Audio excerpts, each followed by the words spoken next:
Panginoon, salamat ulit sa araw na ito. Salamat ulit sa biyaya. Salamat sa umpisa ng araw na ito na ikaw ang nasa isip ko at puso ko so I can be guided all throughout. Panginoon, inaamin po namin sa inyo na may mga araw o panahon na kami naghihina. Kami nawawala ng pag-asa. Kahit konting pag-asa hindi namin makita at lungkot at sakit ang dala nito sa amin, Lord. And minsan, Lord, nadadamay ang mga mahal namin sa buhay. Hindi man namin gusto na masaktan sila. Parang nadadamay sila sa aming mga problema sa araw-araw, Panginoon. Panginoon, humihingi kami ng lakas sa inyo. Bigyan niyo kami ng lakas na galing sa inyo, Lord. Bigyan niyo kami ng inspirasyon para lumaban sa mga nasa harap namin, Panginoon.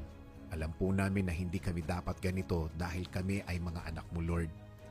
Pero minsan tinatalo kami ng sitwasyon na nasa harap namin, nawawala.